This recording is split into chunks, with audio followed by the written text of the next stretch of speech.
Here comes the anthem.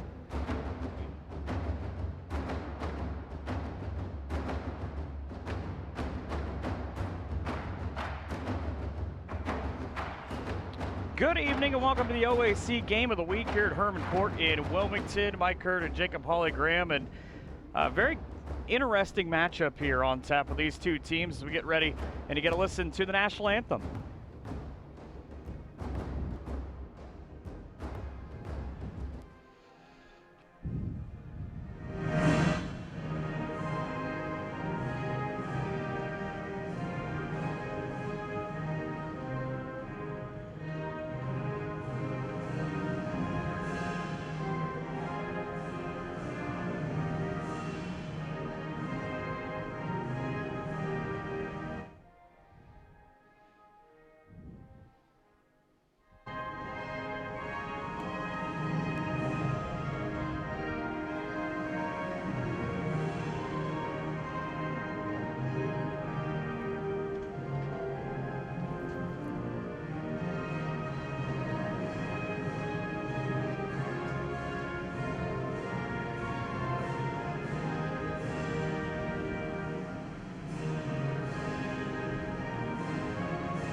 Game number 3 of our OAC Game of the Week, Otterbein and Wilmington. Wilmington comes in at 7-6 on the year, 2-4 in the OAC.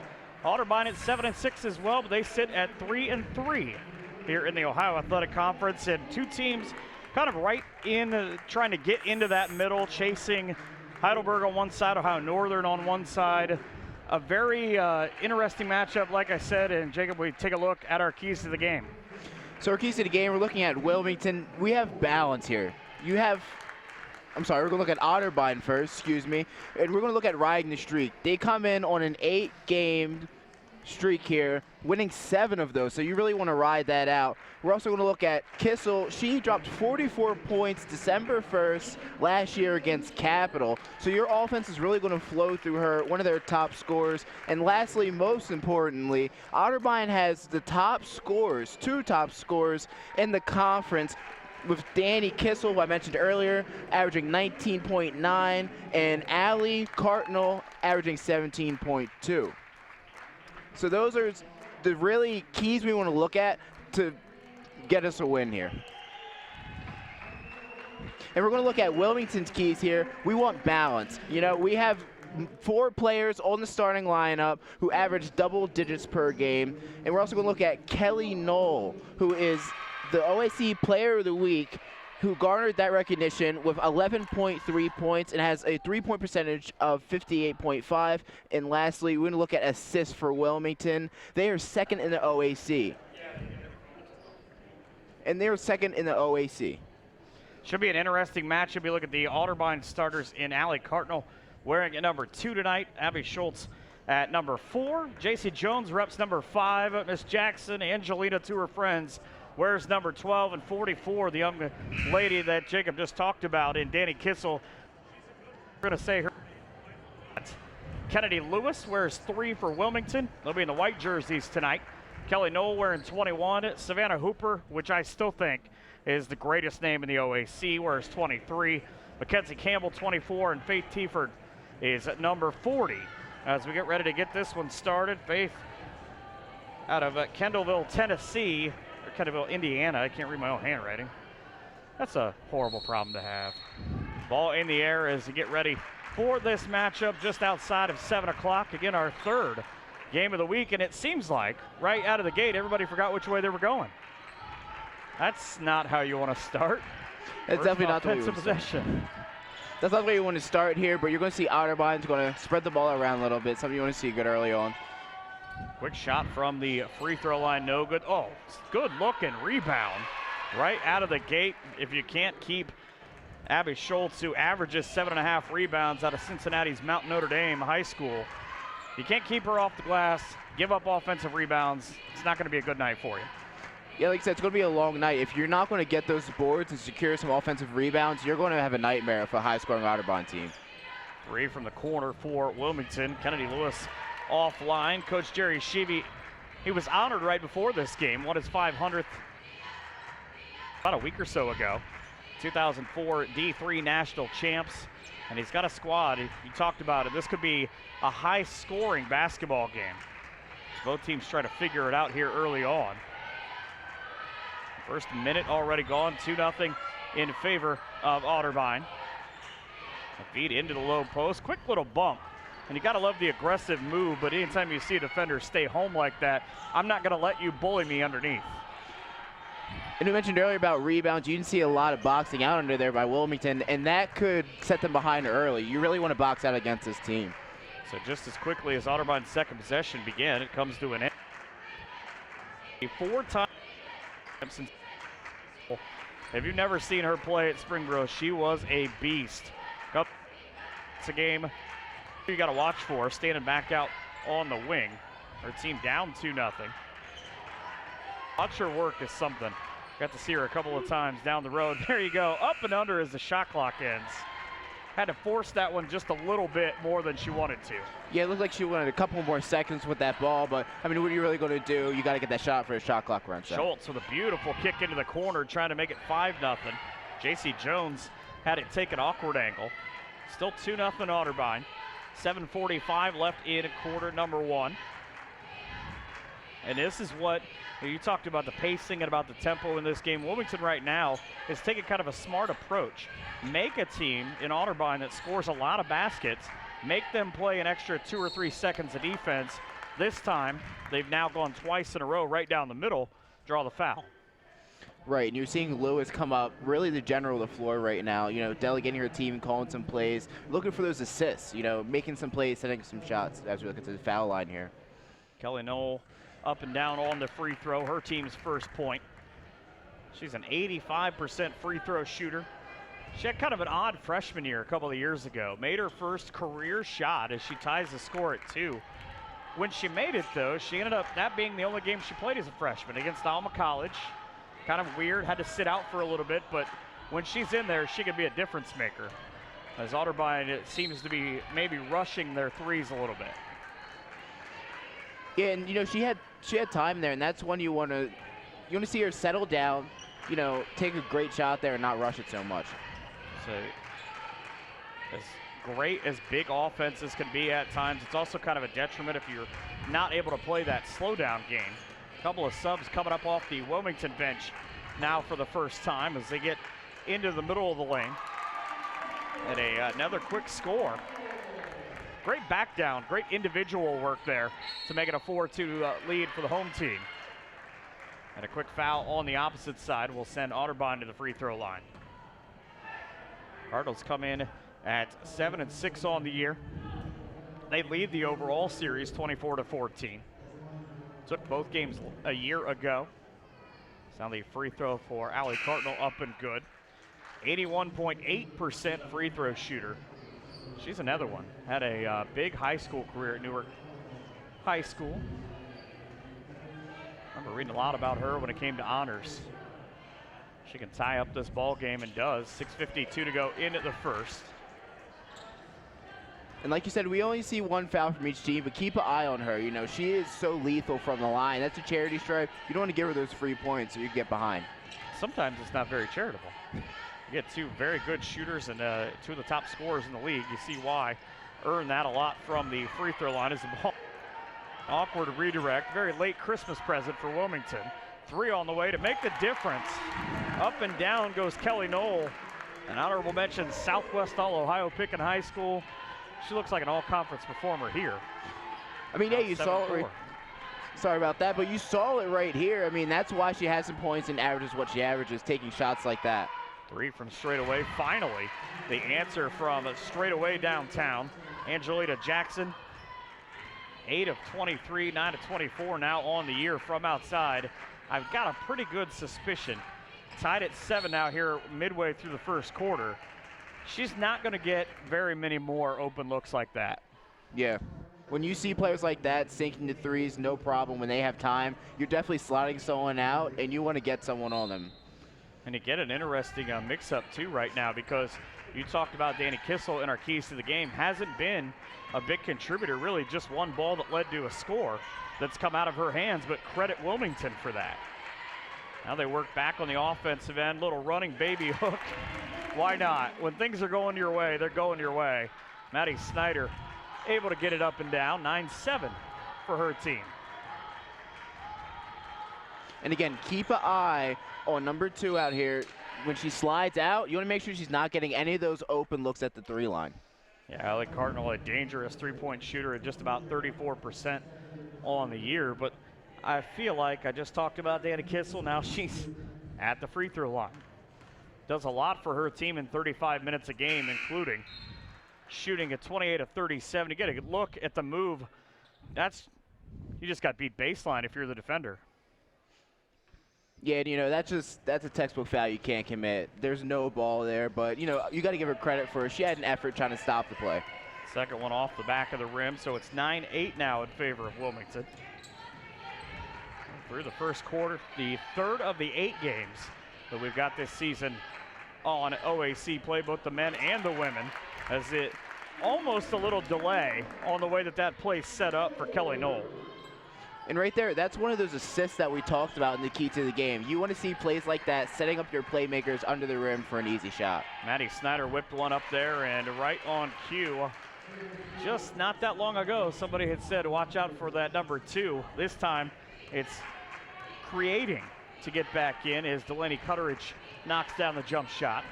Wilmington out to an 11-10 lead midway through this first quarter. A lot of ball movement so far, trying to isolate some shooters on the outside, but they're going to draw a foul down low there. A rare travel call. You don't get that a lot. So 4:37 to go in quarter number 1, an 11-10 lead as you get a look at this replay. And right on cue, just stick the knee out. You wonder maybe, you see the travel right there, but maybe the foul necessitates the travel. Chicken and the egg. Yeah, definitely one of those cases there. Up top now, on to the first time into the game is Alex Schaefer for Otterbein, the 5'10 senior out of Vienna, West Virginia. Been there. Beautiful country. And keep an eye on this ball movement on the outside. And the threes Otterbein's going to take right there. A beautiful shot. Right out of the same young lady. I didn't even finish saying she played at Parkersburg Central High School. That is a terrific basketball high school. Puts her team on top 13-11. Now here's the momentum part of it. Not only do you do that, but you get this stop. You come back, and you were just down by 4 points. Now, if you're Otterbein, you're able to slowly build your momentum. Right, and I wouldn't be surprised here if you see a lot of threes taken, but a great ball pressure here. Wilmington now all the way to the basket, but just short. That happens sometimes. You make that $1 million move, and by the time you get to the basket, this time Hannah Binkley, you just can't get it to go. Free throw line jumper in the friendly home roll. It's now 15-11. Again, it's not supposed to work out like that. That's what they say. But the roll now. And again, watching the Otterbein offense, I'm surprised we haven't seen them slide out more because these threes and outside shots are coming natural. You want to force them to go down low, make some tough layups. And speaking of down low, that basket's a little bit easier when you have probably everyone rooting for Otterbein with Danny Kissel on the floor holding their collective breath. She's able to get right back up, and I wouldn't be surprised at that Euro step and a ball blocked. But that's what you love about players like her. You talk about the accolades, but it's the fact that she's tough enough to stay with it and can a 27-foot three. And that's what we're talking about here. You really see a lot of the Otterbein players outside say, no, they have that 3 game. So you're worried if you're the coach about that. You want to look at your girls and say, hey, maybe you want to slide out. Challenge them to go down low because right now they are butchering them for threes. That is 3 straight that have come off of assists. 18-13 and another steal. Otterbein. Kissel got caught right between. Should I go back and get that? Answer was a resounding no. Schaefer from way downtown. Off the back rim, nobody boxed out. You talked about that on the opposite end. This time it hurts Wilmington. You're going to see a lot of ball movement again here for Otterbein on the outside and just taking threes. So if I'm the coach, I'm a little concerned. That's the 4th 3 in a row we see from Otterbein. They're shooting at will. They're not worried about rebounds because they're good from the arc. It's 4 out of 7 now. a pretty good one. You talk about the last Otterbein game against Baldwin Wallace, 79-71. Kissel had 28. Allie Cardinal had 21. It's hard at times to stop a two-headed monster like that, but it's even harder again when you're playing such good defense up the floor, but when the shot goes in the air, and both teams are really kind of guilty of this, nobody's putting a body on a shooter. See who that ends up hurting the rest of the way. I would say, just by watching her for 5 minutes, that Kennedy Lewis is kind of a spark plug on the offensive end for Wilmington. She just checked back in. Definitely, she's what we call a playmaker here. She's not taking a lot of shots, but she's dishing it around, moving the ball across the floor, helping her teammates find an open shot. Wilmington on the screen. We'll see a foul be committed by J.C. Jones on Otterbein. So that'll be her first. There are 4 fouls against Otterbein, just 2 against Wilmington so far. Wilmington trailing at 21-13 on the scoreboard. About 1:40 left in this first quarter. There you go, a little double pump. That might have actually been a detriment. She had an open shot initially, got the defender out of the way, but Lewis not able to finish. And here we go, keep an eye here. You have no one from Otterbein currently down low posted for any sort of rebound. And to be fair, they are 4 for 7. All the way to the basket, the jump man attempt with the left hand. Abby Schultz draws the foul. 7 rebounds, 7 points per game. But this may be, as you see, the move that'll get her to the free throw line. The one place that this young lady does not excel, just a 51% free throw shooter. It's a long shot. You see her off the back of the rim. You see her reflect there a little bit, but just a little bit of pregame nerves, even though we are well into the first quarter. 1:21 to go as her free throw rattles out. Rattled halfway down and back out. That's again, the old joke of it is that's the role you're supposed to get on the road. Back comes Wilmington now, little block jumper offline. No box out, but a rebound for Faith Tiefert. One of the starters, proves that dividends. You can hit a 3, we can hit a 3. Now 2 out of 3 are Wilmington. They're down 21-16. This is why you see Noel really develops that OAC Player of the Week caliber play right here, because she says, you know what, I'll step up, and since I'm so successful at times, I'll step in, fill in the gap, help my teammates out. The junior out of Milford High School, ball fake, now on the baseline, shot up and good for J.C. Jones. Jones makes it 23-16 for the visitors. If I can do it once, can't do it again. He kind of had the heat check feeling for Noel. She was ready to go. We highlighted her in our keys to the game earlier on, but you got a feeling she's not going to miss a ton of those. In transition, a little handoff, as it is now the opposite way to finish off this first quarter. We talked about how good she is from the 3 line and how she can really dominate a game, but just be careful not to put the team on her back at the same time, because then it's a lot of pressure. From the volleyball line, would have counted if it had gone. 1 quarter in the books here after 1, a 23-16 lead for Otterbein. Again, these 2 teams, interesting how you look at the stats in this first quarter. We'll take a look at, we talked about how good Kelly Noel had been. You get a look at this replay and you see just how she has been. Wide open, off the kick across. Not the last time you're going to see that in these highlights. She ends up finishing up the first quarter by shooting 3 of 5, 2 of 2 from the line, 2 of 3 from outside for her 10 points. And there's that last 3 ball I was talking about. But what Jacob said, 4 out of 8 for Otterbein, not a thing if you're Wilmington going forward you want to let continue to happen.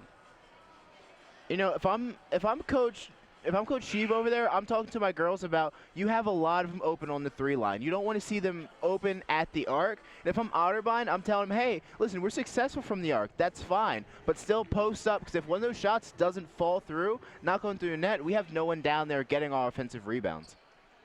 And it's kind of one of those odd things, too, the way basketball has changed the last handful of years with the almost a feast or famine sort of thought. All right, we're going to go in, we're going to run Golden State's offense, we're going to make a lot of threes.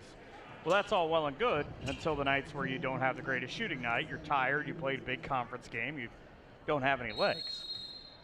Look at the OAC, John Carroll up on top at 5-1. There's a log jam that the winner of this one can go a long way to try to get themselves into a top 3 spot before the tournament. As the shot off the glass is not good. Mount Union, Baldwin Wallace, Marietta all at 4-2. Capital, Heidelberg, and Otterbein all just ahead of ONU towards the bottom at 3-3. There is a lot of basketball, though, left with the way the OAC is going to shake out before February. You keep an eye on the Otterbein offense. That particular play down there, you had 3 Otterbein shooters clustered together at the top of the 3-point line. That's something you really don't want to see at Wilmington. You have to slide out and really attack those shooters. That's one shot up and good for Angelina Jackson, but Otterbein, who gives up the bucket right now, they lead 25-18. They have been scorching the nets. They just, looking at the thing, they're 9 of 16 right now from the field. And it's their night. They're getting everything to go. That's just a hope and a prayer from Danny Kissel. You would even say a Kissel off the glass if you were going to point it out. 8:45 to go in the first half, 27-18 in our OAC game of the week in favor of Otterbein. This is not what you want to see. You don't want to see turnovers lead right to fouls on either side. Here's the replay. Just try to separate the ball from your man. It's not going to work. I hate to belabor the point here, but they're 10 of 17 on threes here. So you need to really close out that aspect of the game and make them go low and get into a little more of a physical battle, not leave threes open here, easy points. Well, again, Wilmington's not really hurting themselves. They're 7 of 16 from the field, just under 44%, but 2 of 4 from 3. But the problem is that they've turned the ball over 4 times in the first quarter, and it's when they turned it over, coming off of Otterbein points. Kissel again, looks short from here, way up top, drains it anyways. She's having herself a game. Already right at double-digit points. She and Kelly Knoll in a battle as both hit 10, and there's going to be a foul that Michaela Binkley will draw. Get a look at it. You just take the defender with you. Oh, a lot of people made some noises that maybe they thought that should have went the other way, not on Allie Cartnell. Oh, they're going to get a little physicality down there again. Those same people are much happier right now. So the offensive foul changes things. Otterbein at leading 29-18. 8 minutes to go here in the first half. Breakers on the defensive end trying to make any kind of stop right now. Got JC Jones is 2 for 3. Angelina Jackson's 2 for 3. And then we talked about Danny Kissel with her 10 points. The floater. He said watch out for number 2. She nearly put another one down. Comes Wilmington back the opposite way. Got to make the most. Do it all herself here. There, you talked about her as a playmaker, though. Very last second, sees the defender coming, flips it to Mackenzie Campbell, but draws the foul in the process. Just enough of a move to be considered a shot. Kennedy Lewis, a 66.7% free throw shooter. Back rim and no good. Substitution for Otterbein brings in JC Jones. And these are shots, they haven't had many shots from the floor. But when you're on the line here, these are the crucial points you want to make up because they're down. Wilmington's at 18, Otterbein 29. So again, you don't want to get behind on a very good Otterbein team. You want to be quick in making shots, but you don't want to be in a hurry and rushing too many shots. Let's get a look at Kennedy Lewis taking a deep breath before she puts this shot up. Unfortunately, it didn't help at every part of the rim. And rolls out of bounds. Looks like it'll stay for Wilmington. Michaela Binkley. And keep an eye on Kelly Knoll here. Gets to play with her twin sister. That's a neat thing. And the offensive foul, but yeah, you're right. You can see the way that screen was going to come out. Campbell had it up high, but as the foul comes, right on the right wing, when she caught it, she took one step back to her left and looked inside. The problem is, like you mentioned for the Otterbein side earlier, they had 3 players in the same spot. This time, right through the lane, Binkley off the glass for 2. Probably the most fascinating thing I read about her and her sister imagine the fact that if they don't play together at their high school at Lynchburg Clay High School, they are 3rd and 4th on their high school's all-time scoring list. You kind of think maybe in the driveway that's a conversation they have. It's the offensive foul. Beautiful positioning for Wilmington and Kennedy Lewis. You know, going to what you said, you know, when you're 3 and 4, you're in the driveway, like, listen, I may not be on top of that list in school, but right here, I'm going to show you a little one-on-one in the driveway. Well, I'd imagine the joke about it, too, is I know I would do it to my little brother. Hey, you know, if I didn't have to play with you and you'd take so many shots, I'd probably be #1 in school history. I'd tell him that. Good thing I'm a team player. Right? Well, I would be to some point. It's a ball redirected, and it's just flat-out hustle now for Binkley. Last year as a starter, 15 starts, averaged 8 points a game, but able to redirect the basketball, and Mackenzie Campbell off the glass for 2. Now 29-22 Otterbein. 6:35 to go in the first half. This is a big possession on both sides because you cut the lead to 7. The 2 from the right side won't go. What did we talk about, Jacob? No box out. Works again. You have no one down low, and as you watch them in the zone here, you wonder if the zone's working because they're sliding out, but not all the way. And even when you slide out, you're opening that hole in the middle. So when they're down low, it's just an easy layup. There's a shot from where we sit up here at the timekeepers table across the way where Coach Sheevy's just down explaining to his 2 subs that are coming up exactly what he wants. You don't win 503 games without knowing a couple things. Into the low post again. A little double clutch won't go for Schultz, but you can't leave. Again, I don't want to beat this point, but you can't leave a young lady that averages about 8 rebounds a game. She knows how to get there. Off the screen, Kissel for 3. You know, and I hesitate to say it, but she's automatic from there today. You know, every shot, save for a few that she's putting up, are just falling straight through. So if you don't start challenging her, you're going to fall behind very far on a good Otterbein 3 shooting team. Speaking of good 3-point shooters, right back the opposite way, up and down to pull the lead back into single digits is at Campbell. But Danny Kissel now with 13 points, her team white hot from behind the arc as they have shot 5 out of 9. Something you'd like to stop. Campbell with the defense. Kissel again, doesn't matter. You said automatic. She's missed 1 shot in this game. And that one even went halfway down and came back out. And do you even expect anything less from her coming into this game? She is arguably one of the best shooters in this conference. So you're going to see that from her all night, and you can't fault her for it. She's just fantastic when you give her that opportunity. On the turnaround now, Otterbein playing a little bit of defense as they force the tie up in a myriad of subs. Just take a look at, we've been talking about this young lady in Danny Kissel for quite some time. 6 of 7 from the field, 3 rebounds and 15 points, and these highlights will go a long way to illustrate just how good she's been tonight. You get the 3 from straight away, and there's the one, the last one. She's got 15 now of her team's 36. They lead 36-25, just outside of 4 minutes to go in the first half. Otterbein doing a good job of confusing the switches on defense. Quick step back. That would have been, that one would have made the highlight reel. Just that one step back jumper off the front of the rim, and that's her first miss from 3 now. And keep an eye on Lewis here, dribbling around a little bit, trying to make plays. A great pass down low to draw the foul, and that 2 is going to sing. Beautiful Brooke play Davis there. With the foul, will go to the free throw line. A 5'11 sophomore. She's got an interesting story, too, out of Erlanger, Kentucky, played at Dixie Heights High School, was actually born in Riyadh, Saudi Arabia. So now she'll go to the free throw line in Wilmington, Ohio, just to complete the whole circle. Heavy brace on the right leg as she tries to make it up and in. Now 36-28, Otterbein with the advantage. That's what I always love about college basketball. There's so many great stories. Kissel's trying to write her own story here tonight. Back to the low post, immediately got it back, skipped across. 3 from straight away, bang!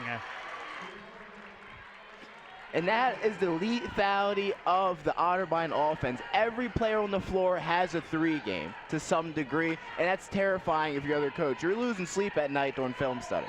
Alex Schaefer, who now has 6 points on 2 of 3 shooting, all from outside, comes in on the year at 7 out of 26 from outside, having played in 12 games. She's got it going now. Has it stripped away, is reaching and taking it right out of her hands is Tieford. The education major showing how smart she is there. Off the steal. I'll take that right back. Schaefer in the open court. Now down to 2:57 left in the first half. So I guess you'd say it's not too far-fetched. She's teaching her a lesson or two about ball possession down here. Both of them back and forth. Ooh. 1 on 3 on the pull-up. How are you doing? Kissel again.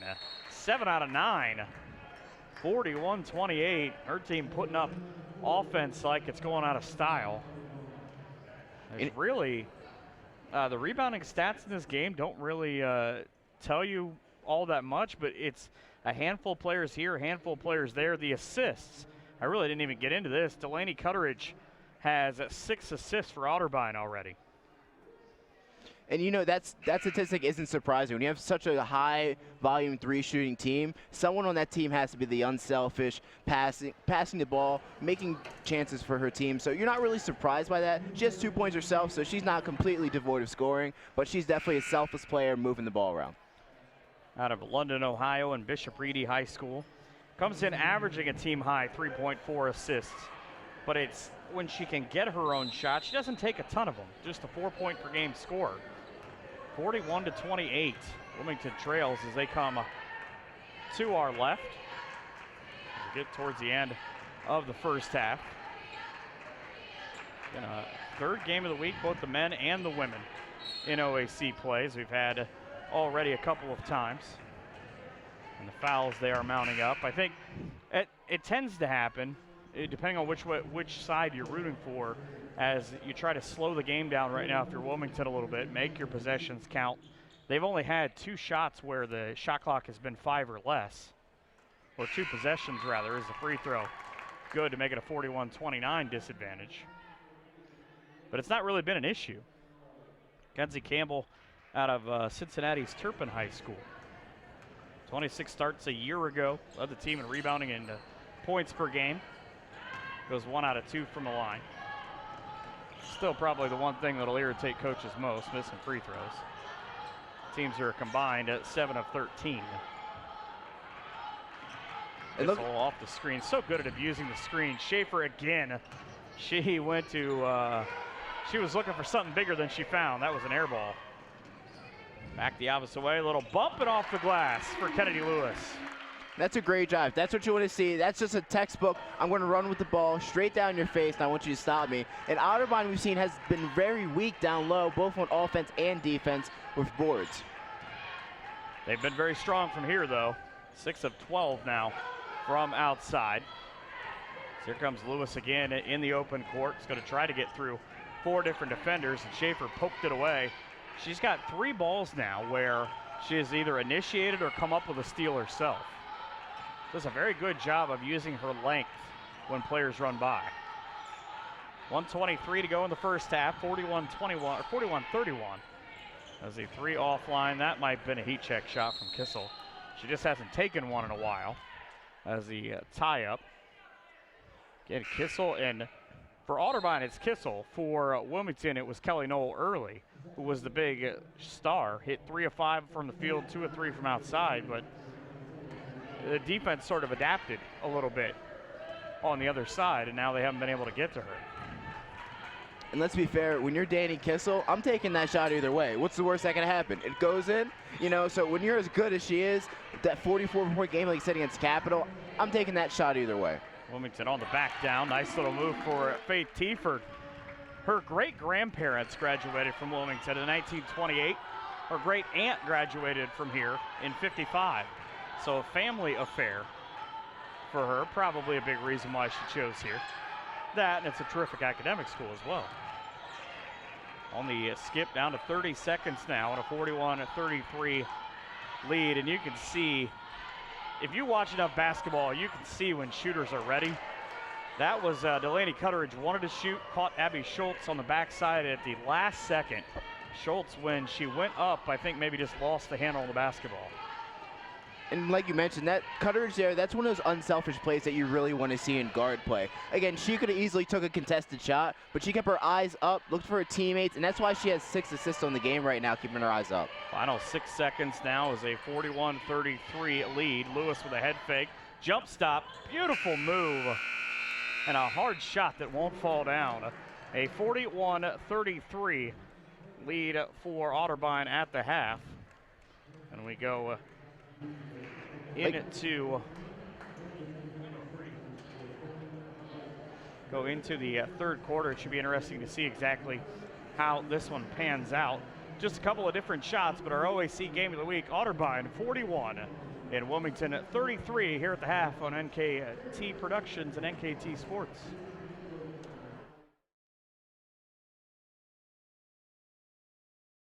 Small class setting, while offering competitive athletic opportunities in 23 sports. 10 private colleges and universities form the OAC, the nation's premier small athletic conference.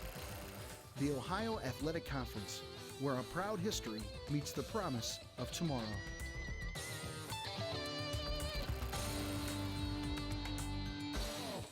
The Otterbein community is one of the friendliest, most accepting communities that I've ever had the privilege to be a part of. I had taken over the university's Instagram account for a day, and I doubt you can do that at many other universities. There's definitely a lot of things to get involved in outside of class. We have a student-run TV station and a student-run radio station. To me, the typical Otterbein student is hardworking, engaged, enthusiastic about what they're doing, and they just have a love and passion for the university like no other. What is the best way to reach your customers? Have you tried traditional marketing and fallen short? Use video marketing from NKT Productions. It's effective, economical, and it can be used across multiple devices.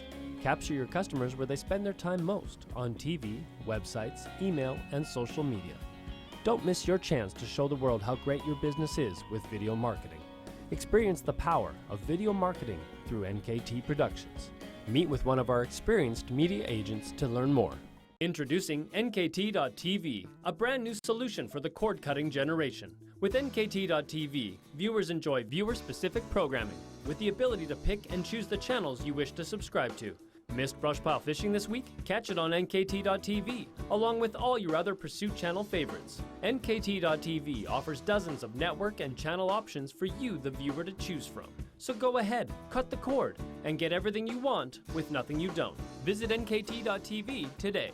Are you looking for an exciting career? Tired of a job doing the same task day in and day out? Ferguson Construction may be right for you. Now hiring all positions and skill levels, Ferguson Construction offers best-in-industry wages, full benefits including medical, dental, and vision, and an employer-matched 401k. Ferguson also provides reimbursement for tradesperson certification, so there is no limit to the amount of growth you can create in your career. Log on to ferguson-construction.com or call to get started on your path today.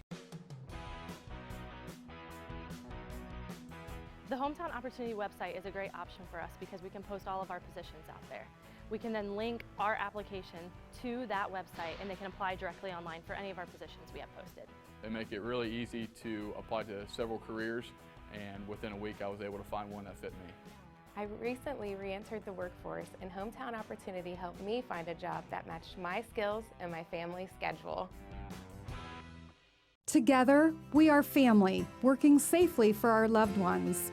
We are problem solvers who challenge the status quo and drive improvement. We care about our customer relationships. We stay true to our values, caring and respecting one another. We embrace change as we journey through our career. We are Precision Strip, the world's leading processor of rolled steel and aluminum. Precision Strip, doing the exceptional.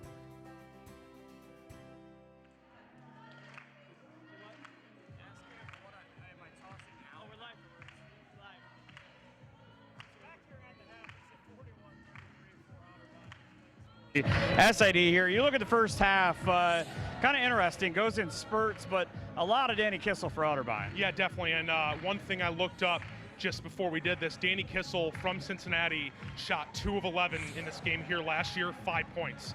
She ain't doing that tonight. 17 points for her. She was 7 of 10 from the field. She's playing like the OAC Player of the Year. She's done that the past couple games for Otterbein, someone that Wilmington will have to stop in the second half to get back in this game. I find things out as they go on. You just told me about your wife being an assistant coach. Kind of a little bit of insight. How were they going to try to slow her down? Yeah, definitely. I think you saw a little bit of them trying to double her at the latter parts of that half. As you mentioned, my wife, an assistant coach at Wilmington, she played for Otterbein, played for Connie Richardson, current head coach, played with Diana Easterkamp-Knowles, current assistant coach, so big game for us. But I think really Allie Cartnall, their second leading scorer, only 2 points. She was the one that really hurt Wilmington this game last year here, 70-65 overtime win for Otterbein. I think you look for more for Coach Sheevy and the Quakers to, do some things to make Kissel's life tough. And I thought really the latter part of that half they did. She really just hit some tough shots with a hand right in her face. And sometimes you just got to say, too good.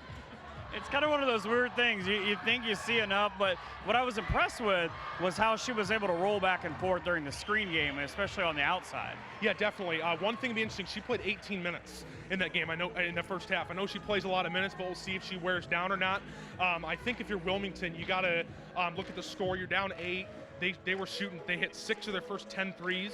Otterbein shooting over 50%, and you're only down by 8. So I wonder if you use that little bit of motivation. One also thing to point out, Wilmington has been very poor in the third quarter. At John Carroll on Saturday, they were down by 2, gave up the first 12 points of the game. They've outscored their opponents in all 3 quarters, first, second, fourth, but in the third, I think they averaged getting outscored about 6 points. So third quarter's been sort of the Achilles heel for Wilmington this far this year. Can't be in a game like this, you're going to end up with an L.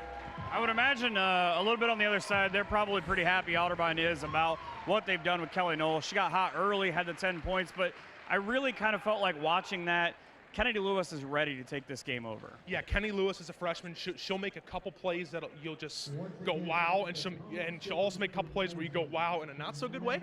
I think one thing that's interesting, both teams are really looking to push the ball. I think you saw Coach Richardson telling Allie Cartnall, her point guard, to really push the ball forward. They got a couple fouls early, and I know Wilmington likes to push the ball too, so I think tempo going to be interesting. But Kelly Knoll really a drop-dead shooter there for Wilmington.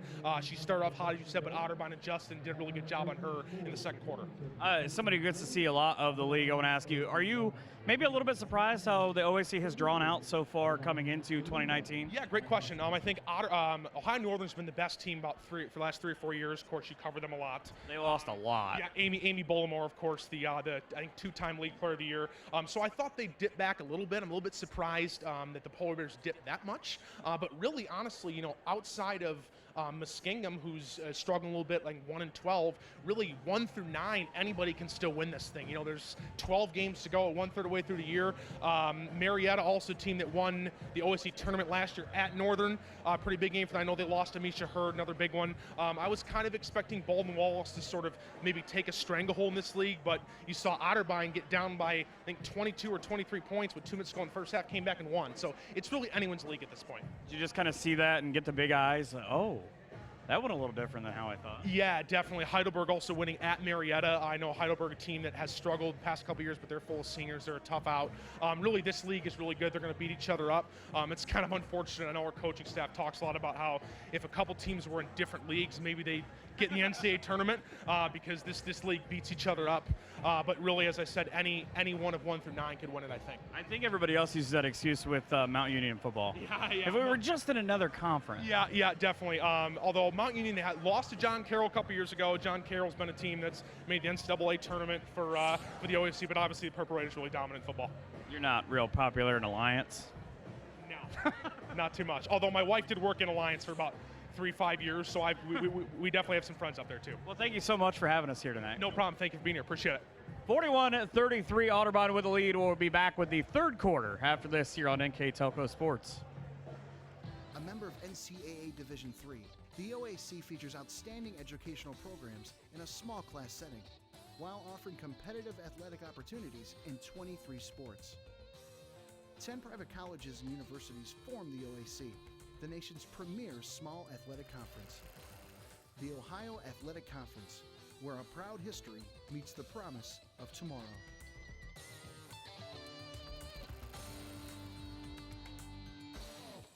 The Otterbein community is one of the friendliest, most accepting communities that I've ever had the privilege to be a part of. I had taken over the university's Instagram account for a day, and I doubt you can do that at many other universities. There's definitely a lot of things to get involved in outside of class. We have a student-run TV station and a student-run radio station. To me, the typical Otterbein student is hardworking, engaged, enthusiastic about what they're doing, and they just have a love and passion for the university like no other. What is the best way to reach your customers? Have you tried traditional marketing and fallen short? Use video marketing from NKT Productions. It's effective, economical, and it can be used across multiple devices. Capture your customers where they spend their time most, on TV, websites, email, and social media. Don't miss your chance to show the world how great your business is with video marketing. Experience the power of video marketing through NKT Productions. Meet with one of our experienced media agents to learn more. Introducing NKT.TV, a brand new solution for the cord-cutting generation. With NKT.TV, viewers enjoy viewer-specific programming with the ability to pick and choose the channels you wish to subscribe to. Missed brush pile fishing this week? Catch it on NKT.TV, along with all your other Pursuit Channel favorites. NKT.TV offers dozens of network and channel options for you, the viewer, to choose from. So go ahead, cut the cord, and get everything you want with nothing you don't. Visit NKT.TV today. Are you looking for an exciting career? Tired of a job doing the same task day in and day out? Ferguson Construction may be right for you. Now hiring all positions and skill levels, Ferguson Construction offers best-in-industry wages, full benefits including medical, dental, and vision, and an employer-matched 401k. Ferguson also provides reimbursement for tradesperson certification, so there is no limit to the amount of growth you can create in your career. Log on to ferguson-construction.com or call to get started on your path today. The Hometown Opportunity website is a great option for us because we can post all of our positions out there. We can then link our application to that website and they can apply directly online for any of our positions we have posted.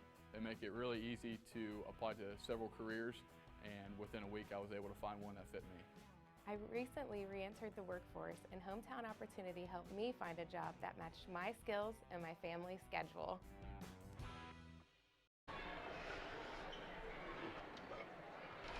Back here at halftime, it is a 41-33 lead for Otterbein. A big thanks to Mitch Blankensport for talking a little bit about Wilmington at the half and talking about the OAC from top to bottom right now. It's kind of interesting. A handful of teams all in action tonight. A lot of big games going on in the OAC coming up as you take a look at the first half and the way that it played out. But halftime statistics, Danny Kissel for Otterbein ends up with a big first half of 17 points.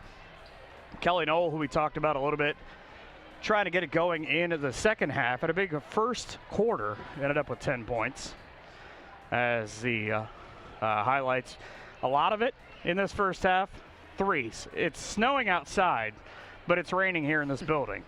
6 of 13 for Otterbein from outside, at 3 of 6 for Wilmington in the first half. And Jacob, you think that's a trend that continues in the second half? I think it definitely is. If you don't go in the locker room and addressing just the pure threes and the at will to shoot, you're going to be suffering. And like you said, it's going to be raining more threes here. They've been unashamed to shoot threes, and honestly, they've been making most of them. Heard the Wilmington coaches as I was walking downstairs too a little bit, and they were preaching about defense. And obviously a lot, as you would imagine, I would think, switches at times on the offensive end have been kind of a thing. Wilmington leads the rebounding battle 18-15 as you look at what I was talking about at the halftime break about the OAC. You see John Carroll on top, 5-1 overall. Kind of in an odd place though, because they now are the hunted with Mount Union, Baldwin Wallace, and Marietta behind them. It's a toss-up, probably more so with the, I don't want to say deceleration this year of Ohio Northern, but the youth movement that the Bears have had going on. They sit uncharacteristically the way that it's worked out the last handful of years at the bottom down there at 2-4. And like you said, it's interesting to look at these statistics here. These two teams aren't two teams that are too far away. So it's not unrealistic that this will be a close game down to the wire here. But like you mentioned earlier, the defense. You're looking at the zone here. What looks to me to be a 2-3, and it's not really working so much for you. So I'm almost curious if your coach is in the locker room saying, maybe we abandon this. Maybe we go to man, or something I'm familiar with is a box and one. You got 4 girls in the zone and one person marking your best shooter, in this point, Danny Kissel, who has 17 of their 41 points. So I would be surprised personally if you don't see a slight defensive scheme change given the threes we've seen and just the scoring at will. What do you think, Mike? Well, I think you're exactly right. I was thinking about that box and one earlier on about you want to try to isolate one player, not let them get those specific shots. And it's a player of that caliber. She can hurt you. Talking about the OAC, we just showed you the standings a minute ago. The halftime score up in Ada, Baldwin Wallace is beating Ohio Northern 30-15. That's a Yellow Jacket squad that their big rival in the OAC is Ohio Northern in terms of basketball. What is standing out about that up at the Sports Center there, Sydney Ward leading ONU with 3 points at the halftime break. And again, Baldwin Wallace sitting just behind John Carroll and tied with Mount Union and Marietta at 4-2. There are a lot of moving pieces to put this league together before February comes and the tournament comes. Definitely. There's some tuning up you want to do here. Otterbein, they're doing great from the 3 line, but if I'm the coach, I want to see a little more play underneath the net. I want to see you rebounds. I want to see you posting up and calling for the ball here. But let's see if we see that scheme approach. So far, it's not. You see the girls outside, not too down low, taking a deep shot. They're totally going against Coach Jacobs' orders. And that's why I'm up here, right? That's why I'm on the sideline in my suit. That and the youth, 3 from the corner. It's Wilmington now. Maybe just something as simple as switching ends of the floor. Both teams come out with a quick shot. Kennedy Lewis won't fall in the jumper. 41-33 is Otterbein's lead as Kissel goes to work. And it looks like a lot of the same defense and a lot of the same result up and down on that quick 3, the lead up to 11. So as much as we talked about changing things, the only thing that changes is the fact that nothing changes. Just that quick 3. So back on the defensive end now, you start to get to a point where at some point, as Lewis has her shot look like partially tipped or blocked, but you start to get to a point where obviously every possession matters, but they matter a little bit more against a team that can clearly just unload from downtown like Otterbein. And these are some shooters you don't want to see uncontested. And even contested, like right there, clearly in her face, she's just going to sink one without a problem. This is a scary Otterbein team. Abby Schultz with no problems. You're going to see some more ball movement here from the Lady Quakers. And you want to see them pass the ball around. An open shot there. Not going to fall for it. Tough miss, but great rebound. I think they might have called that on the floor. See if they give the basket, because I thought it looked like they were going to call that initially on the floor. That's a heck of a piece of work to cut that lead back to 11.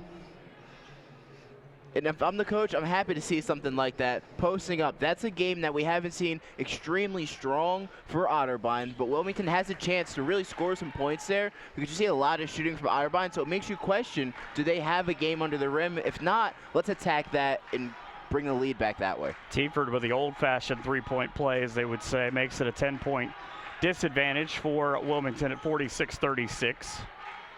See how she can sit there. She was a Conference Player of the Year in high school, as are a lot of these young ladies on the floor. There is a tremendous amount of talent. That beautiful crossover. You said it earlier, watch out for number 2. If 44 don't get you, 2 will. Cardinal with a three-pointer there, lead back to 49-36.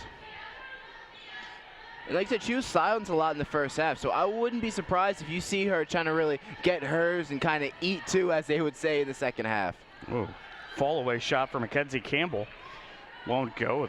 10-point-per-game scorer, but you kind of ease her in. She was injured an early part of the year, missed the first 9 games, is averaging 10 a game through her first 3, but it's not necessarily so much as there's a foul here to stop play at 7:19 in the third.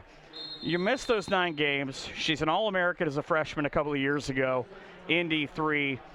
You still take time to get acclimated. I mean, 3 rebounds, 2 assists. You know she's going to be a good one. 16 times over 20 points already in her career. It's just a matter of getting those extra shots, getting back in that rhythm. Right, that's something you really don't want to do when you're coming back. You want to work your way back in, like you said. You don't want to be in here taking 30-plus shots, but if they fall, they fall. But you really want to ease back into transition. You don't want to force yourself into the game too much. And if you're the coaches here, what are you saying to your girls? Something a heck of a lot smarter than anything that's going to come out of my mouth. Trust me, I'm the last person you want giving those girls advice. Those ladies right there seem to have it covered. And there's a guy who's won 500 games. Rebounds are pretty much even. Offensive rebounds are even. Assists are tied at 9. This game, in terms of every measurable, is pretty even. And one thing, Jacob, you talked about, though, coming into this half, was you want to see Wilmington work inside more, use their size advantage. They're almost double in points in the paint at 18-10, but if you can't stop a team from burying threes in your face, it's kind of a moot point. Yeah, like you said there, I mean, they're great in the paint. Like you said, almost double digits, and that's something you really need to utilize. If I'm the coach, I'm hammering that point home. Even looking here, you don't see a lot of Otterbein girls down low. And a great board right there. Cutteridge with the miss from outside, just 3 of 10 now on the year. But it only takes to hit 1. It's 49-36. Wilmington trails here, as that's the same play that Michaela Binkley tried earlier. Didn't get the foul or the basket. She gets it here.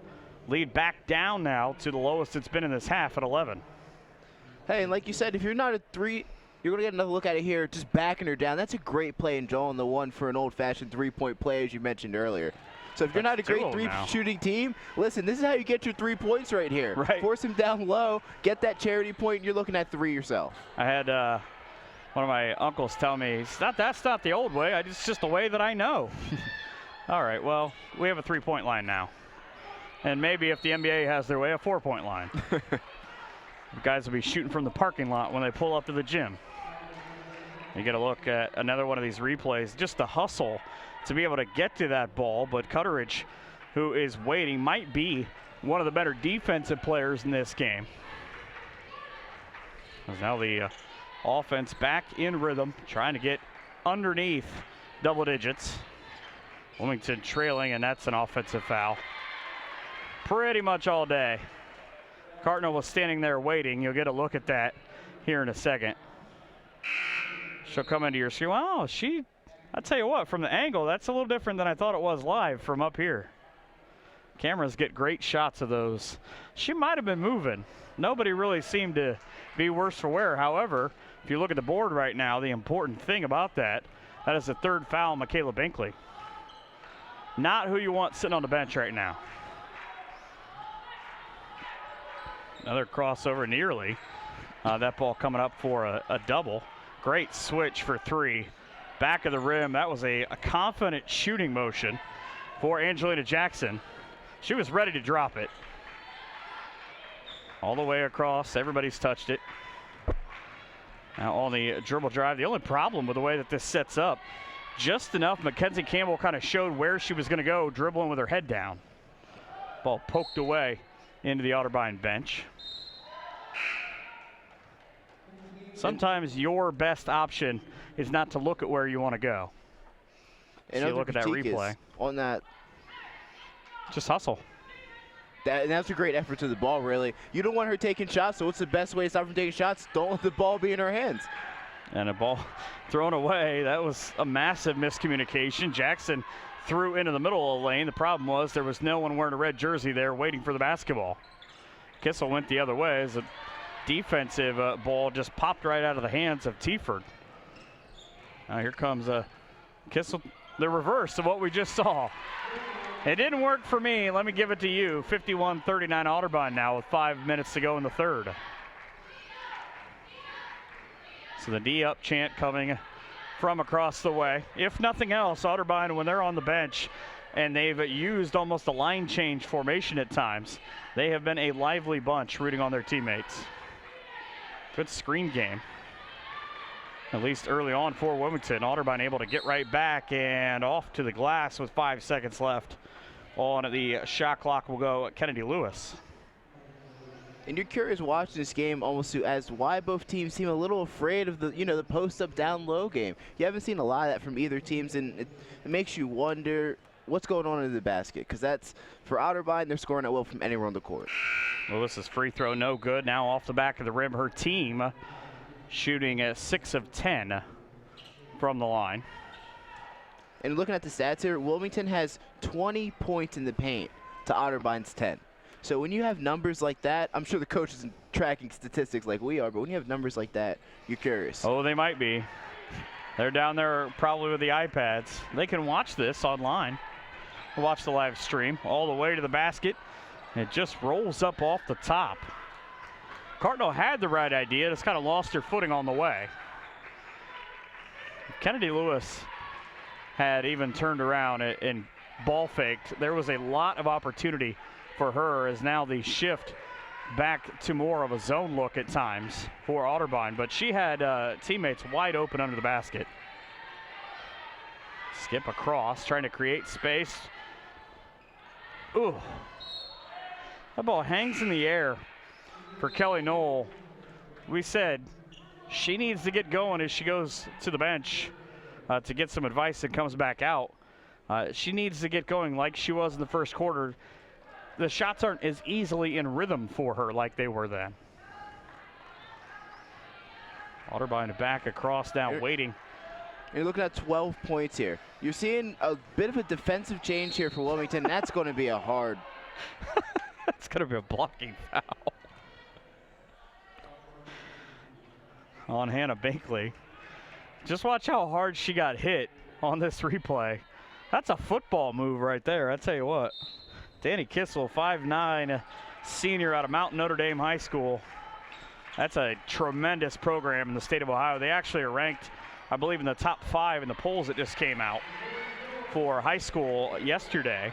And right on cue, she keeps on trucking to the basket. Now 53 for her team on 21 of 43 shooting. She's got a quiet night with 19. 3 from straight away, bingo. Wilmington able to get one for Savannah Hooper. Not that far down the road from Wilmington High School. And I was waiting. Normally when we've had the shootout happen, Wilmington will get a bucket. They're now within 11. The first half they had 2 or 3 really good looks at 3 they were able to knock down. Otterbein came right back the other way and stuck nearly the exact same, if you flip the court, shot in their basket. As you look at this replay, that's just creating, and the up and under off the glass. You're having a confident night. And that's why she's so good, right? She can take the shot, create a shot.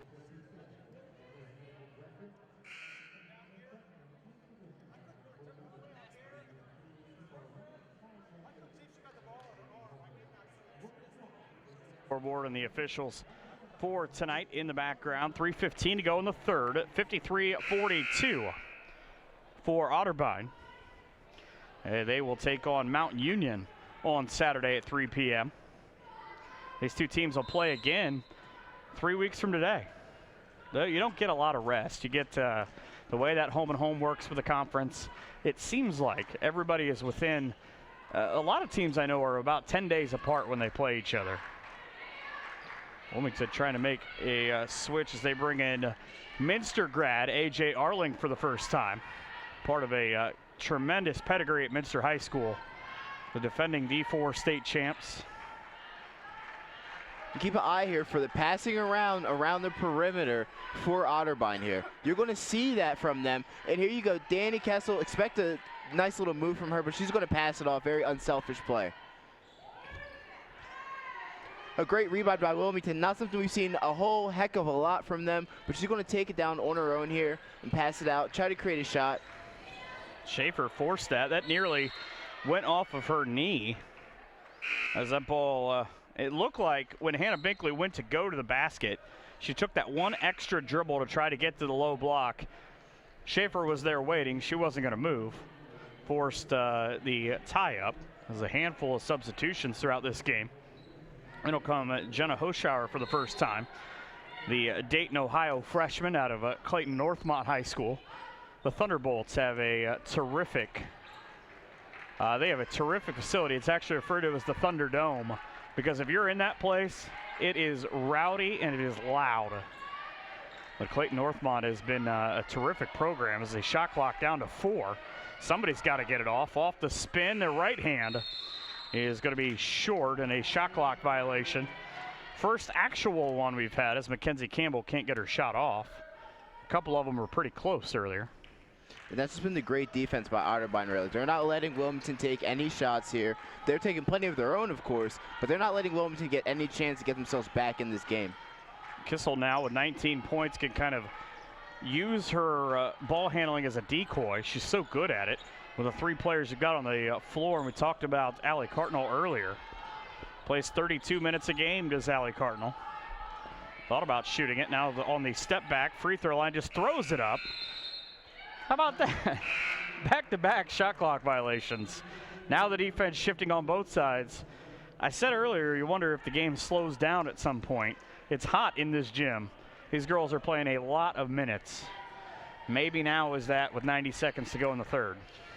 And you said a lot of time here. I don't think I've seen Danny Kissel get much air or maybe a drink of water. She's been on the court scoring points and fruitful, so this endurance for her is absolutely astounding. She played 18 minutes in the first half. JC Jones played 19. That is, again, it's cold outside, but it is warm in here. It's now 5 fouls going forward in this third quarter. 1:15 to go. 53-42 is Wilmington's lead to try to cut into of Otterbein. Free throw up and good. That'll help. Brooke Davis, a 100% free throw shooter this year. Usually that's when I jinx that. 2-year starter and the team MVP as a junior at Dixie Heights. Up and down on a pair of free throws. Lead down to 9 for the first time in the second half since about the minute in mark.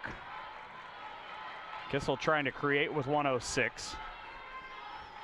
A lot of good things for this Cardinals offense right now as that shot swatted away. Make a good play on one end. Try to make 2 good plays. The turnover doesn't help, though. Kissel had it taken away by Davis. Is now, there's the decoy. She creates, stuck underneath the baseline. Good defense by Wilmington here on this possession. And it ultimately travel. But if you're Wilmington there, your eyes light up like the 4th of July on that particular play. And I'll tell you why right now, Mike. You saw that. Because my birthday's the previous day? Not quite, but you saw the poor ball handling and the lack of rebounding down there by Otterbein down low. So when you see that as a Wilmington coach, you want to capitalize on that poor play down low and get some of your own points and some of your own plays down there. It's also a good defensive strategy to take a stout defender, have them stand in the middle of the lane and just watch somebody bounce off them. It's not one I'd recommend, but it worked in this case. So now the advantage here, despite the fact that it's 53-44 for Otterbein. Wilmington gets sort of an advantage here because they get to continue to chip away in this third quarter with the clock stopped. They're down 53-45 on the free throw for Binkley, a 75% shooter on the year. And it's at this point in the game where the free throw line becomes a gold mine. This will really make to break the team when you're in this advantage sort of game here. You want to get to the line. If you're in the line, you want to make all those shots. It looks like we might get a peek at the boxing one we talked about earlier here. Just for the end of this third quarter, kind of as a check to the 1-4, the stall version of the offense. Kissel, free throw line jumper, won't fall. Rebound, that'll go. You kind of think for a split second, all right, we got away with one. Problem is Abby Schultz camped out underneath the rim, able to get it go. And to your point, as we wrap the third, it's 55-46 Otterbein. You got to look at this replay. Goes back to lack of boxing out. And this one of these threes from the corner, and just the ball handling here right up off the screen. Cardinal for 3. Boom. 10 of 15 now is Wilmington from the free throw line. Remember, they shot so many threes right out of the gate. Really, they took that out of their repertoire in the third quarter. They sit 4 of 9 right now. The first half, they were 3 of 5. And if you're Otterbein here, you're just telling the girls, listen, calm down, simmer down, take smart shots, keep the ball, good ball possessions. And if you're Wilmington, box out. I'm on the sideline. I'm looking at the girls around me, and we're not boxing out. We're not making plays down low. And it's quite frankly, I'm frustrated from Coach Steve. I want you guys bodying up, putting a hand up, posting up, do what you have to do. Because down low, that is not Otterbein's game today. They're shooting threes. They're taking any shots from around the court, but you don't see a lot of down low play. But when you do, it's solid. So take advantage of those moments and make some plays down low. Wilmington College, located an hour away from Cincinnati, Columbus, and Dayton. Rooting in Quaker heritage, features a 20-sport varsity athletic program. Known as the Fighting Quakers, Wilmington's most popular majors include agriculture, athletic training, and sport management. Over half of the student body of the college participating in intercollegiate athletics. And the ones that they're having a pretty good year. Women's basketball team, 4-time regular season champs in the OAC. As Kissel fouled, and now we'll go to the free throw line. Did a good job of disguising where she wanted to put that basketball at. But that just a little bit of look here at Wilmington. Otterbein up and good from the line. You don't expect Danny Kissel's going to miss very many. And that's just another look at the versatility of Kissel. Down low, on the line, 3 points. It doesn't matter where it is on the court. It's a good chance it's going in. And he talked about Abby Schultz, got that rebound, got the stick back right before the third. Kind of interesting. She and Kissel a year apart, teammates at Cincinnati's Mount Notre Dame. The reason why they're able to kind of be simpatico sometimes is the steal and the layup for Wilmington, trying to claw their way back into this one. You've got to just make your opponent make a mistake here or there and continue to put the pressure on them. 9 minutes to go in the fourth. It's 57-48 Otterbein. And right there, you saw a little bit of a tease of a full court press. So you're getting a little frustrated here. It's a 9-point game, 48-57 Otterbein. You're getting a little frustrated here, and you want points now, and I can't blame them. A great drive attempt there. It's not going to fall for it, and you're going to see Lewis bring it back up. Pushing the tempo, pushing the floor a little bit. Wilmington now with 3 players in double figures. Michaela Binkley leading the way with 11. Kelly Noel and Mackenzie Campbell with 10 on the travel at 8:35. But again, Noel had her 10 in the first quarter. It's about getting her going right now, and the offense has gone to her as you see the replay here on the steal and the score for Mackenzie Campbell. This is great. We talk about the charity stripe so much, but that's a free 2 points right there. That's a free basket that you want to see more, and that's just a great play, great individual play. If I had any speed, those are the ones that would make me nervous, to try to dribble, look behind. Oh, there's nobody coming. All right, cool. 2 up off the glass. So working from the corner with 8:15. Inside, Schultz. Yeah, she made one move too many. Kind of got caught between, do I go right, do I go left? She kind of tried to do both at the same time. And there was something inspirational said in the third quarter, because that was some of the better defense we've seen all game from Wilmington, and that is what you need to see to close this game out here. You want to put really good defense on them, put a body on a body here. The best part about that is when you were talking about that, I look at our monitor, and Coach Sheevy's just scratching the back of his head as he walks away.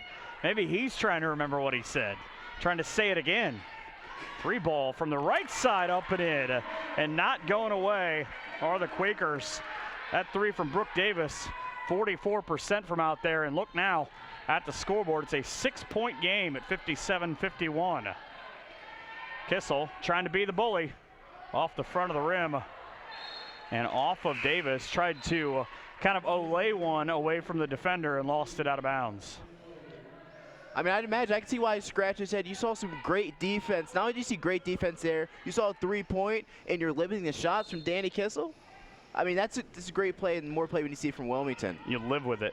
Noel went to the bench, by the way, at 7:31 for Wilmington. 3 line drive off the back of the rim and popped out of bounds and a foul. Kind of one of those instantaneous things of everybody going for the ball at the same time. Watch, you can see here, just 2 players hustling and trying to pop the ball away, and how do you do as well. 3rd foul now on Abby Schultz. And maybe if you're Wilmington, you're a little confused why Noel's on the bench, your best scorer. It's a tight game with 7 minutes to play. Maybe get her a quick breather, but maybe a little confused as to why one of your better players is sitting the bench at the moment. I would imagine that's probably a strategic thing. I said it's hot in here. Maybe I put her at about the 5-minute mark of coming back into this game. You kind of hope you're able to weather the storm. Problem is defensively, driving all the way around the roundabout and having no problem getting to the finish is Otterbein. And that's the defense that just frustrates you, and you're tossed and turned in bed at night. You can't do that. You can't let her drive around your girls like that. 6:40 to go in the fourth. Otterbein on top, 59-51. They led 23-16 after one. 41-33 at the break. Just a good-looking shot for Brooke Davis. Won't fall. She's played in 8 games now this year. You know, Mike, if I was a betting man, I would have took you up on that, because who do we see on the sideline from the scores table? Noel, and she's going to come in right around the 6:23 mark, maybe looking for some points, and before this deficit gets back out of hand, get her in here and get some more points on the board. It's kind of one of those weird things, because you make that substitution for Brooke Davis, obviously not minutes-wise and points-wise the caliber that Noel is, but she goes to the bench, and it's kind of, okay, let's try to get something going. Michaela Binkley is ready to check back in. I didn't feel maybe that they'd be that far apart.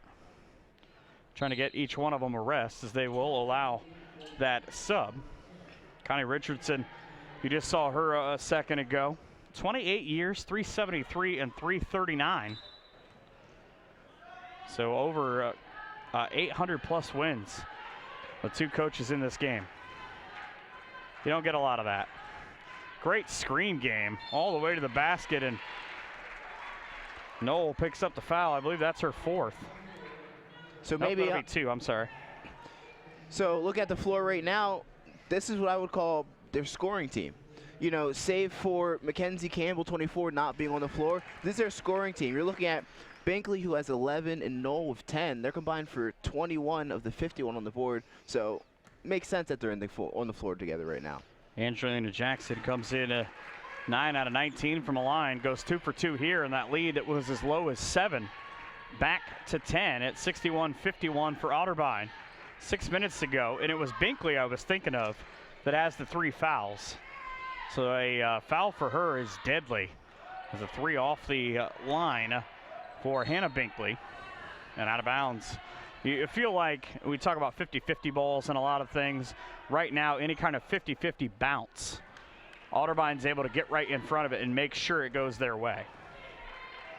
That's been the crucial difference here. When you do see them down low and getting rebounds and getting boards, they're grabbing and putting them back up, so we're an easy 2 points. So that's something you really want to lock down here, but you're going to see great ball play by Otterbein. Schaefer to the basket, just didn't put it off the square, had it go too high on her attempt at a foul. Stops the clock at 5:31. More games coming up the next handful of weeks. Next Wednesday night, it's men's basketball here from NKT.TV, as it'll be Capital and Heidelberg going at it. We'll see Wilmington and Ohio Northern in the men's game in a couple of weeks, but there you see Capital at Heidelberg. That'll make the guys in the truck happy. They get to put up these fancy graphics when I say things like that. But a lot of tremendous games that we've got the rest of the way. As a turnaround, needed that one to go. 1 second on the shot clock makes it an 8-point game. She made us wait a little long for it, but she put a little pizzazz out at the end for that last second shot clock shot. Kind of say turn around, just watch what I can do here. 61-53, 4:40 to go in the 4th quarter. 2 teams ready to bring in the big guns as Kissel misses. Didn't seem like she had enough to get high enough on that. She's played a ton of minutes, by the way, in this ball game. Has 21 points and has played, I would say, close to 30 minutes in this game. She had 18 at the half. Anything to maybe get her a rest or 2, but she's not that type of player that's going to say, hey, you need to sit me down, give you the fist, and say, I need to take a breath. Third and you foul. look around the court, she's just as energized here in the 4th quarter as she is in the 1st quarter, so it's no wonder she's playing over 30 minutes a game. Third foul on Angelina Jackson, and here's the bucket. I talked at the half about Kennedy Lewis, who was 1 for 6 from the field before that. She's handed out 4 assists, but makes it a 6-point game. 61-55 at 4 minutes to go. Careful possession. Kissel up on the end of her toe. Just kind of forced one, I think, because she missed it. It's kind of like the hockey thing. We don't call the play because you didn't keep the advantage. Lewis trying to make something happen as she turned her back to where she could have easily gone baseline. But I see that from the all-22 view up here. To the basket, off the front of the rim. Bantes for the rebound, and nearly again. Kissel with the rebound. She's got 7 to go along with her 21 points. I think there are probably a lot of people in this gym that thought you could have gotten a foul on either side. Otterbein out of sorts will take a timeout. 3:22 to go in quarter 4. It's a 61-55 lead for Otterbein. Fouls. You look at the scoreboard right now. There are 4 on Delaney Cutteridge. We haven't seen her in a bit. She's also got 6 assists to go along with 3 rebounds. Abby Schultz and Angelina Jackson with 3 apiece. As you get a look at the replay, watch how tough a couple of these shots are just to be able to hit that one. And you look at Kennedy Lewis after the foul and or making the shot, and that baby's ready to go night-night. Or at least mom's ready for it to go night-night. And you mentioned that shot here, and that's kind of just been the tale of this game here. Wilmington has been hard for them to come by points, and what it is, it's those tough shots, those contested shots, and maybe those 50-50 balls that we're looking, maybe not, but they're falling in. It's just the luck of the draw, but they're in 6 here. We're in a tight game. You don't expect any less from 2 teams coming in here.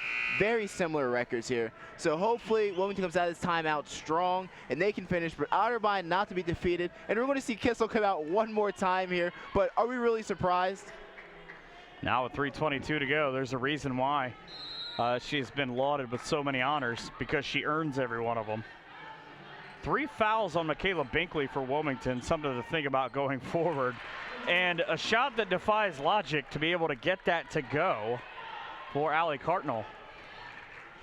63-55 is Otterbein's lead. And like I mentioned earlier, we're looking at here for Wilmington. This is the win now offense, as I call it. They have their 3 top scorers at the moment in on the floor, looking to make some kind of plays here. And Binkley, not a good shot. Off balance and still almost got it to go. 2:40 to go for Otterbein as they lead 63-55. Again, the 21 points for Kissel now give her just under 1,300 for her career. She came in 7th in program history. But it's the defensive end. You give up those 2 points, you're now you're not going to like it. Lowest the lead has been at 6 in the second half as Jackson all the way through the lane. No box out and fouled. She probably couldn't believe when that ball caromed back to her. I really got this opportunity. I'm this wide open. As you see on the replay. And that's the frustration for Coach Chief here, isn't it? You know, they're down there, and you have 3 girls, but they're going to call a timeout. And I can imagine discussing that frustration, that there are 2 of you down there, and she's getting her own boards. Come on, girls. Yeah, it's not not exactly easy to lose track of the 5'6" sophomore. She just walked right through. 57 right now, kind of you normally feel pretty comfortable about your output, especially when you consider the fact that it's just shots haven't been dropping. 21 of 49 for Wilmington from the field, 5 of 13 from 3, but outside of the first quarter, they've only hit 1. 10 of 15 though, you're happy from the free throw line. Rebounds are dead even at 33. Offensively, it was 7-7 at one point. Otterbein now with the last 3. That's where their extra scoring has come from to keep them ahead by 6. Jackson back to the line as she's already hit a pair from here. 2 for 2 for her 14 points. Rattles one home. It's played a terrific game, by the way. Now 15 points, 6 rebounds on 5 of 10 shooting. Down and out. Easiest offensive rebound for Otterbein ever, and Jackson was wide open doing a half, hey, throw me the ball. You don't need the points, you just need to kill the clock right now if you're Otterbein. And you sound like a broken record almost watching this game with the rebounds here. No rebounds, no posting up. It's frustrating. Again, I'm not trying to harp on it. I'm just telling you the story. Down to 5, but that has been the big story is the defensive rebound this time with a minute 50. If that ball goes in, it's a disaster scenario for Wilmington. Now they need to get a good shot, maybe work inside here. Shows what I know. Maybe outside. Almost fell. 90 seconds left to go as Otterbein crosses the timeline. They lead at 64-57. They have led since the onset. Kissel off the glass, fouled before she got there. That should be on, or should be number 5 against Wilmington. That'll be the second on Hannah Binkley. And I'd imagine the shots for her at the foul line at this point are nothing. 4 out of 5. 65-57 now. She's going to get a lot of votes in about a month and a half for not only OAC first team, but probably quite a few votes for OAC Player of the Year. Free throw up and good. It's just that kind of pressure mentality of I'll put the team on my shoulders. We're back up 9 now with a minute 20 to go at 66-57. And that's why she's on the floor almost the whole game. Just offline again. These are good-looking shots for Kennedy Lewis. They just will not fall. Lewis right now 3 of 11 shooting the basketball. 1 minute left, 66-57. Otterbein, it took both last year trying to take the first of 2 meetings here in 2019 in a span of 21 days. Play clock and the shot clock down to 5. Kissel, get out of here. My Lord. 69-57 on her 26th point. That's all she does, put up 20. There's no more ultimate heat check shot than what she just launched 3 feet from behind the line. You worry about the shot clock, yes, but not when she's shooting. You should probably name her Cash because she's good anywhere. She's literally good anywhere on the floor. 39-2 left is the timeout for Wilmington. Good friend of mine says you might as well take him with you, or might as well take him, you can't take him home with you. There's that 3 I was talking about. Just a beautiful rainbow shot. Able to get it down and makes it look effortless. She comes in 31 of 76 from outside. And that's one thing, you get those kind of shooters anywhere in the 35 to 45% range. All right, they start to get comfortable. I mean, she already had, you talked about this in the keys. Team high, 44 points, single game record against Capital. Opened the season, did Otterbein facing 2 of the best teams in the country. Number 9, Trine, number 13, DePaul. Trine's still 11th. They're 12-2. DePaul is 19th at 12-3. It's not an easy schedule. Wilmington down to the block and a blocking foul. We'll put likely at this point a dejected Michaela Binkley at the line. And like we mentioned earlier, 35 seconds left, but you're not giving up hope here. These are easy points, so focus in, take a deep breath, calm yourself. Just knock these 2 easy ones in. First out of the 2, and I just happened to notice that the entire bench shifted how they were sitting, and they cheered her on as well. Now, there we go, back the other way. 59 on the board, but a 10-point disadvantage. I don't know what the stop was for. 35.4 left in quarter 4. There you see the 5 fouls against Wilmington. Maybe some time off the clock. They were at 35-4, and we want a couple seconds back on the clock. Officials got an eagle eye, though, to be able to get that. Cardinal with the basketball, lost Lewis, her defender. They throw out across the 3-on-2 in the left front court, down to 26.2. As the foul on Mackenzie Campbell will be her second. You get a look at her face, she does not seem to agree with that. So it's going to be a foul here. You're not really surprised. And this is a 68.1% free throw shooting team here. And they're 8th in the conference right now. Not the best, but also 68, more than half. As I understand math, you're correct, yeah. It's not that Common Core thing they try to teach you. Whether it be in Ohio, New Jersey, Texas, California, it's still good. 2 of 2 from the line is Kissel, now up in the high 20s. It's 71-59. Lewis with a nice runner, finally able to get one to fall. And a 71-61 lead at 20.3. Hey, I would joke to my players, anything over 0%, so there's a chance, Coach. So if you're on the line, listen. 1 in a million. Saying there's a chance. That's that's a very well-quoted movie. 71-61, though, this game kind of emerging through different periods of the way that it's gone. Started off, Michaela Binkley and Kelly Knoll hit a handful of shots for Wilmington. Binkley, though, as she sits right now, 5 of 5 from the line.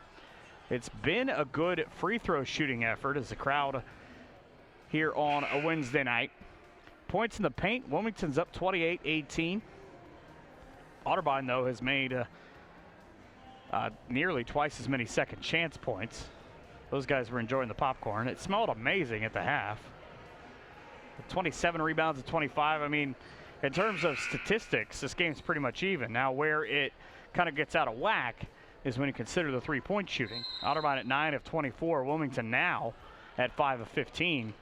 It's been just 1 or 2 extra plays that the Cardinals have been able to make as they'll go to the line at 19-1. You said popcorn. I thought that smell was maybe the net singeing from some of those threes, but it's been the phenomenal. one on the opposite end to our right does look broken.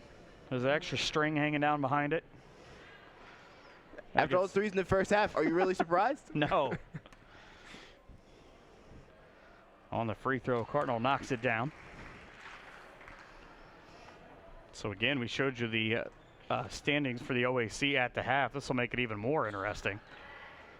It's Connie Richardson, the winningest coach in Otterbein history, will get her team to 8-6, barring a 25-point shot here in the next 15.5. I don't think they'd let you do the rock and jock shot anymore. Ball out of bounds for Wilmington. Kind of a chance to run your set here, finish on a good note. Feed into the post, nothing doing. Lewis from 2 feet behind the line straight away. Won't fall, and another foul at 8.5. That'll be on Mackenzie Campbell. That should be her second as you get a look at the frustration on the face of Kennedy Lewis a second ago. So for all intents and purposes, we're looking at maybe 2 or 3 points away from a final, barring divine intervention. So what do you take away from, as the coach of Wilmington? I'm a little upset. We're doing some rebounding drills, maybe some layup drills at practice, because a little absent from the game, but it's an Otterbein team that took a lot of outside shots. So you can't be too upset with that. That's just their game. Well, it's kind of one of those odd things, too, about, we talked about trying to dictate and playing your own game. I thought that shot was really going to go, but 71-63. I don't necessarily look at this right out of the gate and say, yeah, this is a 12-point game. Now, credit Otterbein for making it that, but remember, at about 4:10, this was a 6-point ball game in the fourth quarter. So I would imagine if the less of those were threes and maybe twos, we'd be telling a totally different tale here. But it was a hard-fought game by both teams nonetheless, and I really look forward to seeing them play again. Yeah, just 21 days for that point. Quakers now go to 8-6 on the year, as it is. Sorry, 7-7. I read it backwards. The Cardinals now, heck of a winning streak that they're on. They beat Baldwin Wallace on Saturday to make the OAC interesting. They continue to do that. We'll talk about that when we come back here to start trying to wrap things up in Wilmington. It's the OAC Game of the Week on NKT.TV. Together, we are family, working safely for our loved ones. Sweet. We are problem solvers who challenge the status quo and drive improvement. We care about our customer relationships. We stay true to our values, caring and respecting one another. We embrace change as we journey through our career. We are Precision Strip, the world's leading processor of rolled steel and aluminum. Precision Strip, doing the exceptional. A member of NCAA Division III, the OAC features outstanding educational programs in a small class setting, while offering competitive athletic opportunities in 23 sports. 10 private colleges and universities form the OAC, the nation's premier small athletic conference. The Ohio Athletic Conference, where a proud history meets the promise of tomorrow.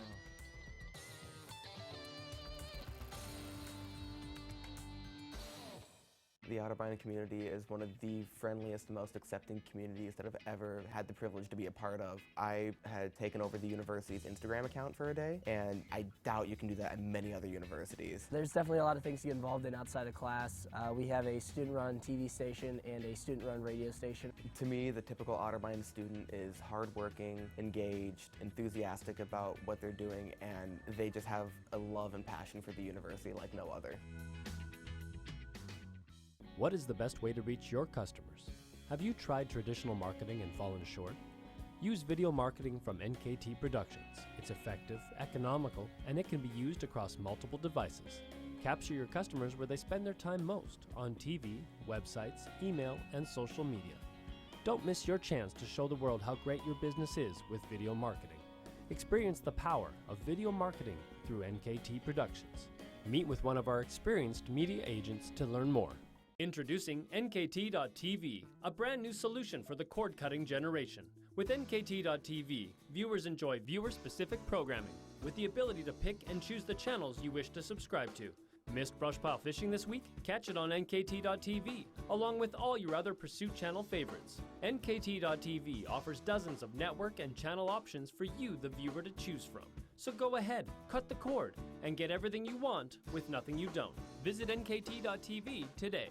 Are you looking for an exciting career? Tired of a job doing the same task day in and day out? Ferguson Construction may be right for you. Now hiring all positions and skill levels, Ferguson Construction offers best-in-industry wages, full benefits including medical, dental, and vision, and an employer-matched 401k. Ferguson also provides reimbursement for tradesperson certification, so there is no limit to the amount of growth you can create in your career. Log on to ferguson-construction.com or call to get started on your path today.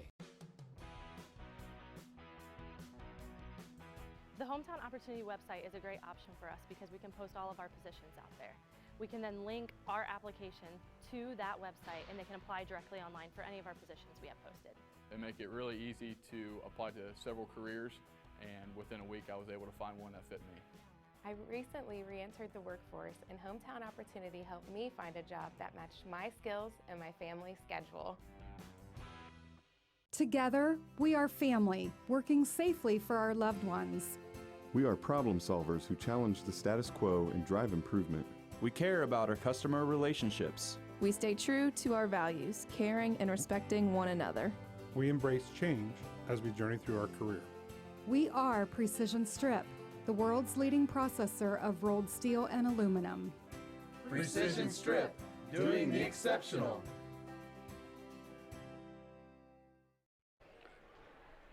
Back here to wrap things up. It is a 73-61 win for Otterbein. We take a look at the replays going on through the course of the game. We're going to notice a lot of three-pointers for Otterbein. They finished 9 of 24 from outside. Wilmington, 5 of 16.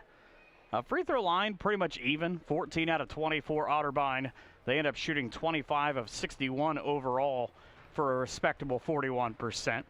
Right on the same line, Wilmington, 40.7 of 22 of 54. They get it going in the second half from the free throw line, knock down a number in a row. They go 12 of 17. Couple of things, though, Jacob, that kind of stand out on these stats. Turnovers, 11 to 6 against Wilmington. They do lead points in the paint and bench points, but it's not so much that Otterbein out-rebounds them 38-36. It's the timeliness of those rebounds. Yeah, like you said, it was just the way the rebounds came. And when you have a three-shooting team like this and they're getting a lot of boards, they're dishing them back out, and that's not something you want to see for the game. And the points off the paint, it's a surprising number. If you watch the game, it's a surprising number because, you know, you didn't see a lot of rebounding, but the points did come in the paint, ironically. But the rebounds are really a tail of this game. And the three-point shooting, the shooting was about the same for the game mostly, but it was just the threes that really killed the team here. And you're looking at a 12-point score, maybe a couple less threes, would have been a different outcome. Well, and you talked about the scoring punch that would come from either side on her keys to the game earlier. You look at Danny Kissel, fantastic game for her.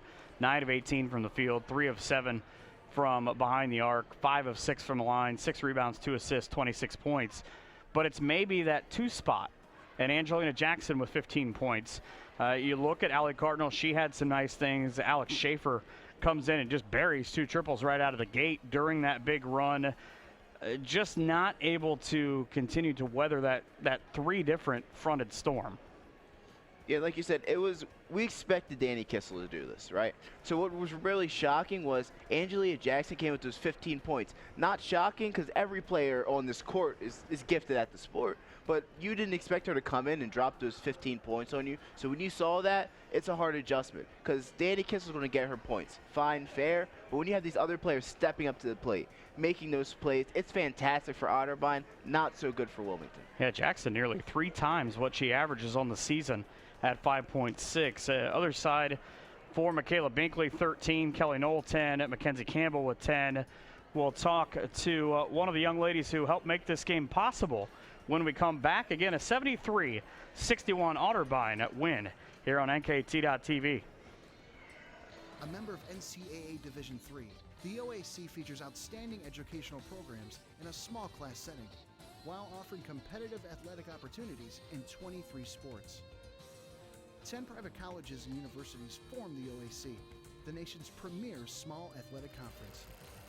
The Ohio Athletic Conference, where a proud history meets the promise of tomorrow.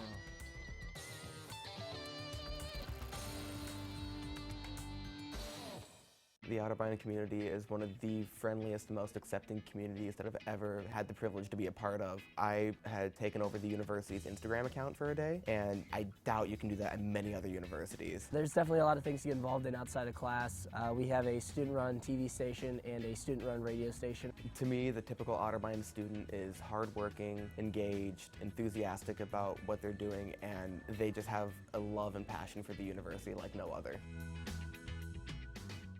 What is the best way to reach your customers? Have you tried traditional marketing and fallen short?